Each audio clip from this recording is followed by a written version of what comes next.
nga muli ku video call kuba yekizibu banaga amagezi ga video call nga wenkiraba kizibu ate kyo jukira tekisobola kwepostinga kitya mukazi wacu jugamba muli ku video call eraga mwembi mukazi wacu kati nawe ng'okitiisira sooka ofuna okigemu sente the major thing sooka ofune gundi nimusiza atawo tuba tujja gaggawalanisa. Dr. Call Chief, my auntie, and Dala, Sibia Kway, Subway Simbu, Aunt Wange Dala, Uncle from Uncle Wange Dala, Sibia Kugama, Bomba, Sons of Sansin, and Bamamiza, Ba, Uncle Yingisa. No. Dr. Kuluthumu agudde mu lukwe lwa Pretty Nicole ono nno munnange ng'agezaako okuba nti nno akuula omwami w'essente ng'ayita mu katambi ak'obuseegu. Munnange mukwano gwa Pretty Nicole avuddeyo n'amwabya we bataddiiru babeere ng'ate munnange bafuna akatambi k'obuseegu akabba wa Dr. Kuluthumu babeere nga basobola okumuggyamu ensimbi. Munnange Pretty Nicole ng'ayita mu mukwano gwe yamuwa amagezi nayo kamugamba nti no fuba okulaba nga munnange omwami oyo tumuggyamu ssente ng'omweyambulira omulage kufiga omulage buli kimu kakati nga w'omurekodinga tufudde nonno gwe twogerako Pretty Nicole Dr. Kuluthumu yamusembeza bulungi nabeera ng'amulabirira nabeera nga yamuweerera kaakati ate munnange yayagala okuba nti naate ayonoona amaka ga Dokita Kuluthumu n'omwami we Akuramu. Bangi basoose ne bavaayo ne balyoka banenya Adija Kigozi nga bamugamba naye gwe naawe bino lwaki wabitadde ku mutimbagano ate nga Dr. Kuluthumu mukwano gwo ey'emboozi nayo eri awo. Naye twagala tukuteereko odiyo zino otegeere nti munnange oyo gwose mbeze uwe mwesembereze nga Shintule video nga twalaga face ya nga twalaga face yonye ni mukawa mabina singa nyenya mabina nyola chiwa tutumulaganye nge mukawa na suwa aleko kitani hango ndio mukawa mwele no malo chukire mangu okolesha onyole mukawa kuchoto nyenya mukawa mabina nene no malo musindikire mugamba kubire then wakuba wati obago omukubira bayakube wakubira wati bo otandikira okurecordinga watandikira wati go manyira nti simu evuga tandikira wo recording kwashenza kugira ho ya mu face okitegera mu camera okitegera no like jifune nga teraga face kale go batusoderaga yo gikole naye nga tolaga face okitegera kachamba mugenze ku video call guni wo genda wono omulaga face no mulaga face you anga boy wabira gansi you first have to screen record the number then no the chat season na bishire na event na cram over nga muri ku video call kuba yekizibu banaga amagezi ga video call nga wenkiraba kizibu ate kyo jukira tekisobola kwepostinga kitya mukazi wacu jugamba muri ku video call eraga mwembi mukazi wacu kati nawe ng'okitiisira sooka ofuna okigemu sente the major thing sooka ofune gundi nimusiza atawo tuba tujja gaggawalanisa kumi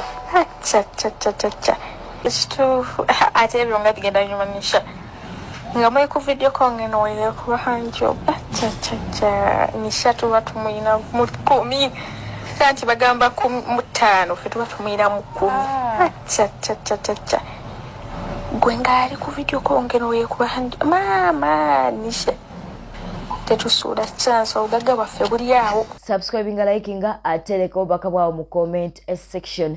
Tukuletedde audio y'omwami ono eyatomedde omwana we banji babadde bavuddeyo kuba nti no bamusalira omusango naye avuddeyo nalyoka agamba nti omwana ono teyamutomedde ng'agenderedde abwate bwavuddeyo n'abeera nga ategeeza. Jjukira omwami ono omwana yamutomedde amutwala ku ssomero kaakati okusinziira ku audio enefulumiziddwa avuddeyo nalyoka agamba nti ye yabadde tamanyi nti omwana ate yazedda mu maaso kaakati nga tasobola kubeera nti nate amulaba bwate bwavuddeyo n'abeera nga agamba era bagezezaako omwana ono okumuddusa mu ddwaliro wabula ebyembi teyasobodde kuba nti nate alutonda. Katukuwe ODN eri mu luzungu naye ate ojja kubeera ng'opikingamu bambi omwami ono tuleme okumusalira musango bangi babadde bagamba nti yamusaddaase oba yasaddaase omwana we naye nga si bituufu omwana yamukonye ettagenderedde.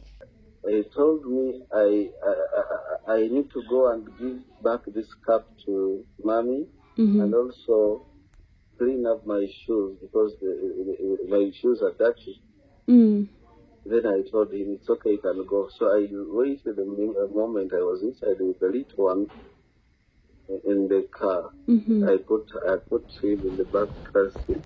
And then what happened was I looked all around. I was not seeing this little boy I came with. So I tried to reverse very slowly. Everything was very slow. Looking in the mirrors, it was not in any way seen in the mirror. But I realized maybe according to the camera, I was a bit far away from the side of the mirror. So I went because I reversed a little and then moved towards the gate. Then I reversed the first time. Then I went and I was reversing the second time. I think I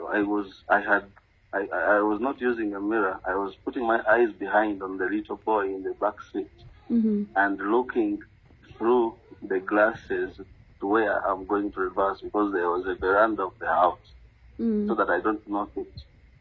So I was looking the other side on the right side.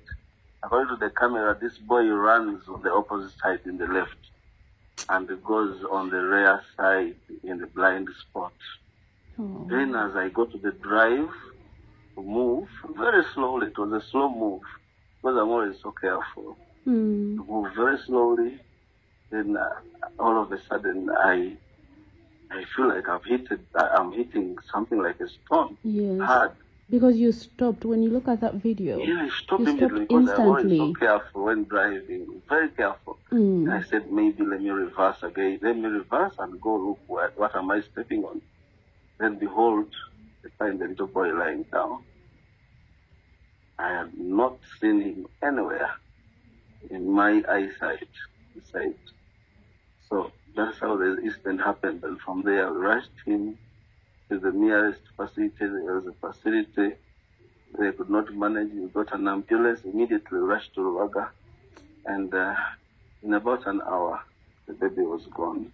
Mu mawulire amalala katukulage kate ku president w'eggwanga lyattu Uganda sinza ali mu kayero munnange eyo president Yoweri Kaguta Museveni ng'ali ne first lady Janet Museveni nga woli mu kubalaba munnange osobola okuba nti naate obawaanawaanako bakulabikidde batya olunaku olwaleero Nenga munange eyo wetuvaayo tubadde tukulagako munange leero batuyiyemu ebifaananyi bwe tuvaayo Prime Minister Robinah Nabbanja avuddeyo n'ategeeza nga abantu abaakosebwa akasasiro w'omu Kiteezi abaali bapangisa bagenda okubeera nga babawa millions 2 babeere nga beeyiya okusinziira ku Prime Minister Robinah Nabbanja agambye nti bategeseewo buli omu okuba nti no bamuwa millions 2 abeeko gy'agenda oba abeeko wagenda atandike okusula. Ragira tusasula abantu abo million 2 bagende bapangise. 2. Yes. Bapangisa. Bagende bapangise. Okay. To decommissioning camp tugijjewo.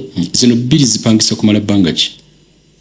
Kakati aba baali bapangisa tetuvunaanyizibwa kubapangisiza mayumba. Okay. Tuvunaanyizibwa kulaba nga bavaawo batandike. Okay. Agule obusefuliya, agule obusuwani kuba isuwani zonna zaabulirayo. Agule ku mukeeka, agule ku mufaliso, agule those things. Ate basobole okujjako ne rent. Okay. Kuba twakola averagely tumanyi rent gye baali basasula emabega. Kakati tusigaze ate tubeeko ne balandlord. Banyini mayumba agasaanawo. Waliwo proposals nyingi ze tukyagira naye nabo tugenda bawa decommissioning bafune we babeera ne family zaabwe. Okay. And so ekyo kigenda kukolebwa ku Lwakutaano. Ensonga no West Wezi yabo mu Kiteezi babadde bavuddeyo abamu nga bagamba nti tebannafiibwako tebamanyi kikiddako oluvannyuma lw'okuba nti naate ebintu byabwe byakosebwa kw'ossa n'abantu abamu okuba nti naate obulamu bwabwe bwavaawo oba abantu baabwe bava mu bulamu bw'ensi eno. bwetyo tambudde abadde mulabe mulungi obale kwekumira ku News Park channel. Subscribinga, likinga, tereka obubaka bwawo mu comment section. Beera bulungi, weeraba.